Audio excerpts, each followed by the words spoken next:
Good evening, everyone. Welcome to another episode of Candid Meena. We have a lot of news today with regards to Nawab Malik, with regards to Rani, and many more news. And Don't forget that at 8 o'clock today there'll be a wonderful show on the subject of nightmares with Mayur Kalbag, and you can ask your questions regarding if you had any nightmares and what are the hidden meanings behind these nightmares or scary dreams. You can ask these questions live, and you'll get your questions answered. So coming to the first piece of news is with regards to Nawab Malik. Now, Nawab Malik was arrested, as you know, on February 23rd by the Enforcement Directorate. After after several hours of questioning, the central agency has alleged Nawab Malik used to introduce fake tenants on properties bought with money belonging to Dawud Ibrahim to reduce the registration value of the land. So, can you imagine? The central agency is alleging that Malik used to introduce fake tenants for reducing the registration value of the land. Now, so Nawab Malik has been sent to judicial custody, as you know, till March 21st in money laundering case linked to Dawood Ibrahim. Now, earlier in the day, Malik was produced before the special PMLA, which is the Prevention of Money Laundering Act, court by the Enforcement Directorate, after his extended custody with the central agency ended. Now, during the court hearing, the ED demanded that he be sent to judicial custody. Now, last week, Malik moved the Bombay High Court with a plea seeking to quash the case lodged against him and also to direct the ED to declare his arrest as illegal. The court later sought a response from the central agency and adjourned the matter till today. The central agency has alleged that Nawab Malik used to introduce fake tenants on properties bought with money belonging to Dawood Ibrahim in order to reduce the registration value of the land. On the day of his arrest, Malik alleged that ED officials entered his residence and forcibly took him to their office. There were also reports that the minister was not cooperating during the interrogation process. The NCP leader, however, has publicly spoken about not buckling in pressure and fighting the allegations by the ED. Will fight, will win, and will expose everyone, Malik had tweeted on February 23rd, soon after he was held by the federal agency. The political scenario in Maharashtra has been tense following Malik's arrest, with BJP leaders consistently increasing pressure on MVA government to sack the minister. NCP is in coalition with Congress party and Shiv Sena, as you know, in the state. And Uddhav Thackeray has refused to entertain calls to remove Nawab Malik from the state cabinet, and the MVA ruling dispensation has stood behind him. Sharad Pawar has said that his party member is being targeted by the BJP and connecting him with Dawood Ibrahim because he is a Muslim.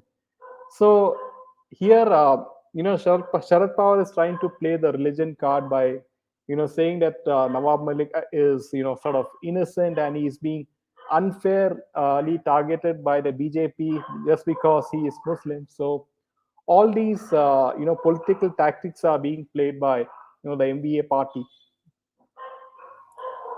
So coming to the next, piece of news is with regards to Narayan Rane and Nilesh Rane. Now, BMC issues notice to Narayan Rane over unauthorized alterations at Mumbai bungalow. Now, the BMC has served notice to Narayan Rane under Section 351 of the Mumbai Municipal Corporation, which is the MMC Act 1888. Before this, actually, Narayan and Nilesh Rane were questioned over allegations of Disha Salian's death being murder and not suicide. The father-son duo in the statement told cops that the source of the information is media, and FIR against them is due to pressure from Mumbai Mayor Kishori Pednekar and other politicians. Now, Narayan Rane was questioned from 2 p.m. to 7 p.m. So that's nearly like 5 hours of questioning, while Nitesh was questioned from 7 p.m. to 11 p.m. Now, however, while leaving the police station, Rane reiterated that Disha was murdered and the conspiracy involves high profile political leaders. So, this is a very big statement coming from them. So, in response to, so you can see the connection. Now that the Shiv Sena controlled BMC has sent a notice to Union Minister and BJP leader Narayan Rane's bungalow in Mumbai for alleged unauthorized alterations carried out there. And in the notice issued on Friday, the BMC has asked the bungalow owner to show sufficient cause within 7 days as to why such alterations should not be removed. The BMC's notice has mentioned unauthorized change of use in the basement and 7 of the 8 floors of the bungalow. A team of civic officials had last month inspected the bungalow named Adish in the upscale Juhu area here for alleged violation of the coastal regulatory zone norms. The notice has been served under Section 351I of the Mumbai Municipal Corporation Act 1888. In the notice issued by a designated officer of the K West Ward, the BMC said the changes carried out at the bungalow were not in line with the plans approved by the civic body. I, in exercise of powers conferred upon me by Section 351 of the said Act, direct you to show sufficient cause by a statement in writing subscribed by you or by an agent duly authorized by you in that behalf and addressed to the undersigned and delivered within 7 days from the receipt of the notice as to why the said building or the work shall not be removed or altered or pulled down or the use of the restored, the officer said. Now, the notice asked the bungalow owner to show sufficient cause to prove that the works mentioned is or are carried out in accordance with provisions of sections 337 slash 342 and 347 of the MMC Act. It should be noticed that if you fail to show sufficient cause as directed above, the said building or work will be removed, altered, pulled down, use of premises restored at your risk and cost, and you may be prosecuted under Section 475A of the said Act, which is punishable with imprisonment and fine, the notice said. So, so you can see how the whole MVA and all the ministers are like trying to frame Narayan Rane and Nilesh Rane just because they bought they said that they have sufficient evidence of the Disha Salian case and that they will expose these important political people whoever is involved in the Disha Salian case. So this is so they are feeling very scared at this moment, and that's why they're trying to somehow trying to frame both the father and son Ranis. Now coming to the next piece of news is yeah, Maya. BMC action is very selective, and if you remember, they also broke Kangana Ranaut's house last year. But unfortunately, she took a complete U-turn after that.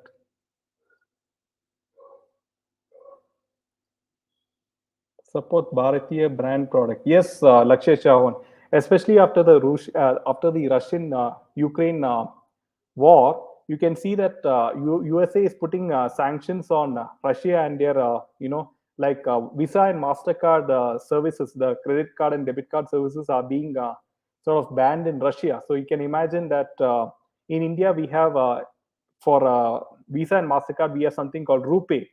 So we have to support Atmanirbhar Bharat so that we don't depend on other countries. Like we have to make all the technology, like for Twitter, we have an alternative such as Coup. So we have to not depend on all these foreign platforms. The more they try to suppress Ranis, the more they make the public believe that there is some truth indeed in their statements. Yes, Maya, absolutely. Otherwise, why would they, suppress the Ranis? If Rani doesn't have something very substantial or something very solid, which will help, help the case of Disha Salian.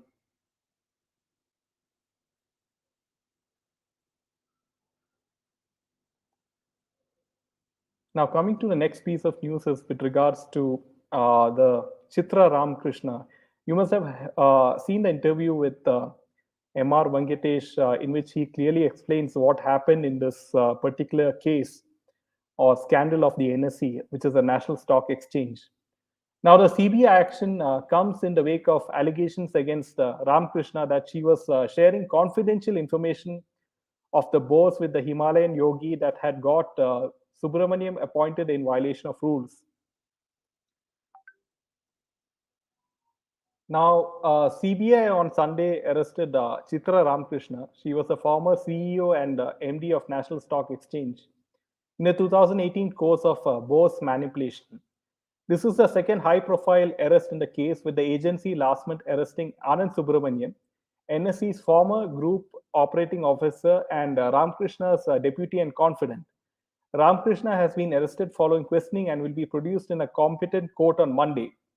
Ramakrishna had earlier been questioned by the agency last month, along with Subramanian and former NSE CEO Ravi Narayan.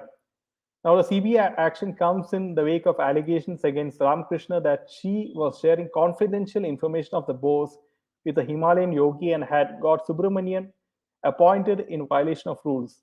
A SEBI order of February 11 has levied a fine of rupees 3 crores on Chitra Ramkrishna for violating rules in his appointment.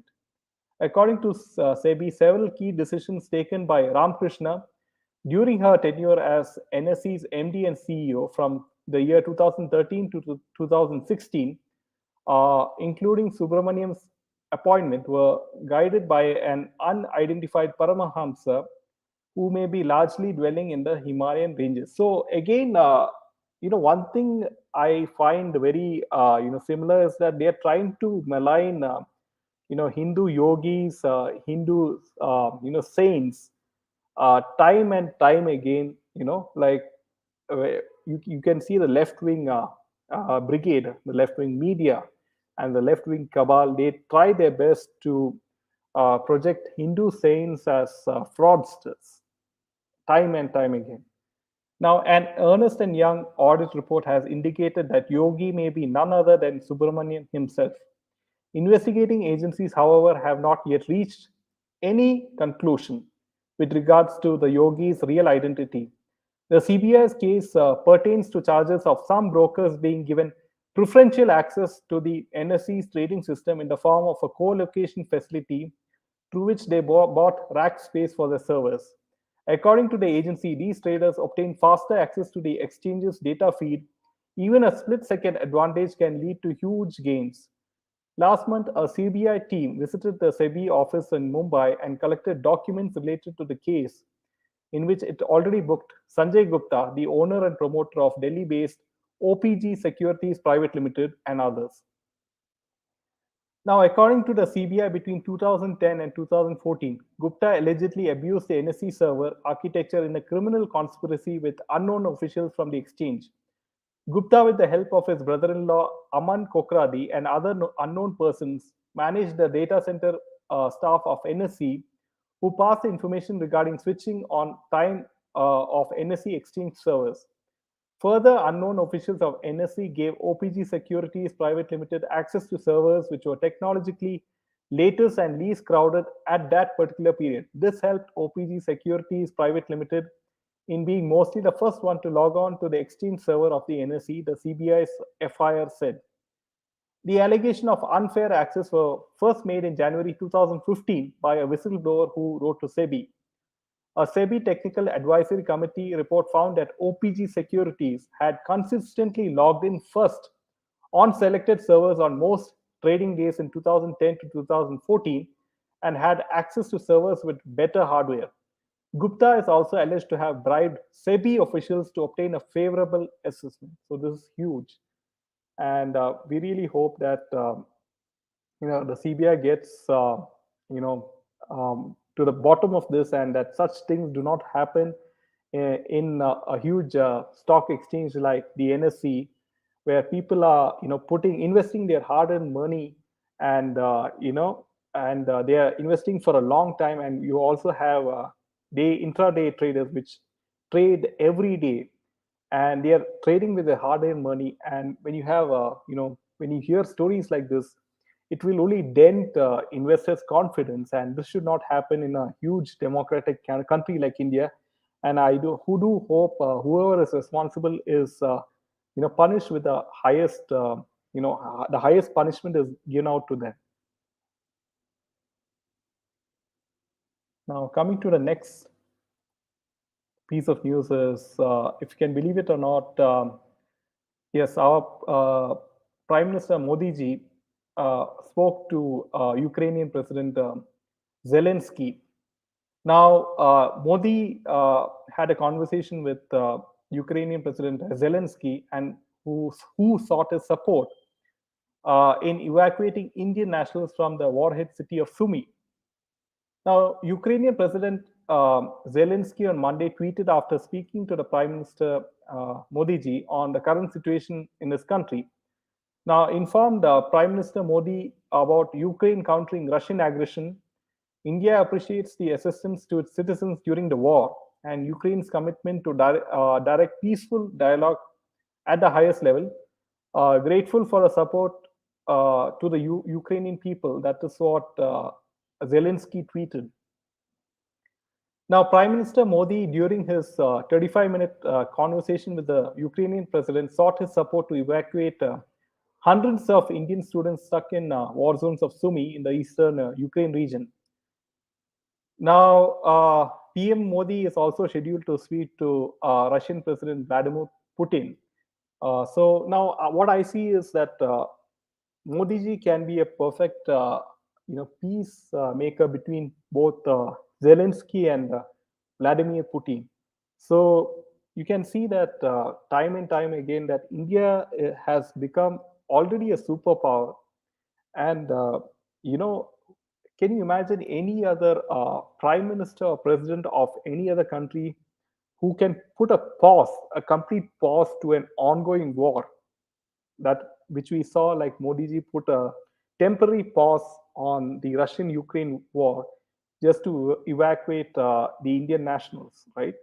So, and you have certain left liberal media trying to project the evacuation efforts as not good or not as horrible, and certain people or certain Indian students who are from a particular party, they criticize Modi ji, trying to make him look bad in the international media.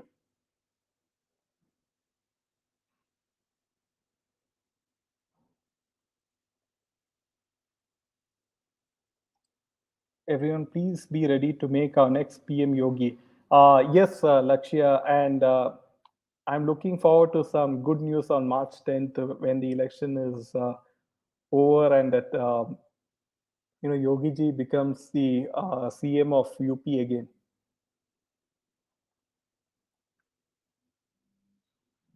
There was also some bank involved in some 23,475 crore scam. Makes Nirav Modi and Malia pale in comparison. Yes, Rafael, I got this.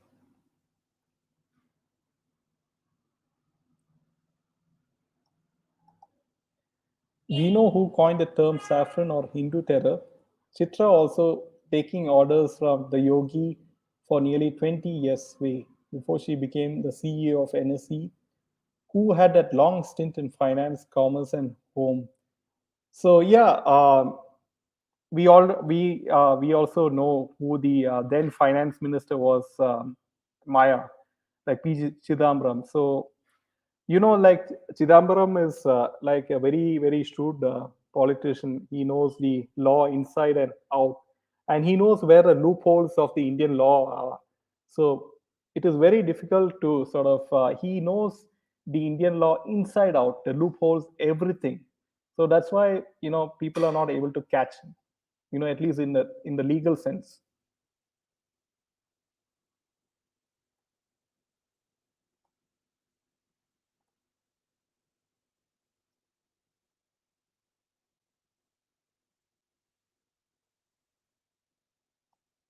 I would like to give one piece of advice to all the people listening. I think you guys should all fill your petrol before March 10th, because crude oil prices have gone up, and there's a chance that the petrol price, will increase after March 10th. So it is better to fill your vehicles with petrol. At least, that's my opinion. He's supposed to execute India before war started.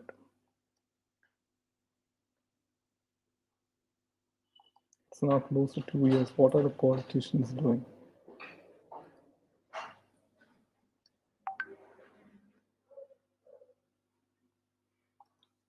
VP is clearing out the deep state Illuminati, Freemasons, Satanists, Cabal in Ukraine who have stolen taxpayers' money. All these funds are with crazy Joe Biden. Hunter Biden ended up with illegal funds to the tune of $1.5 billion, money belonging to Ukraine citizens. So, friends, that's all the news for today. And make sure to tune in to a wonderful session with Mayur Kalbag, who will speak in detail with regards to nightmares and some of the hidden or alternate meanings, which you when you have terrible nightmares, what it means in real life, whether you're facing some sort of particular problem. And so make sure to tune in at 8 p.m. today. And you can also ask your questions as to you may be having certain nightmares and what their meaning is. You can come on live also, or you can type in your comments, and you can get your answers rectified there and then. So once again, thank you for listening to this show, and good night.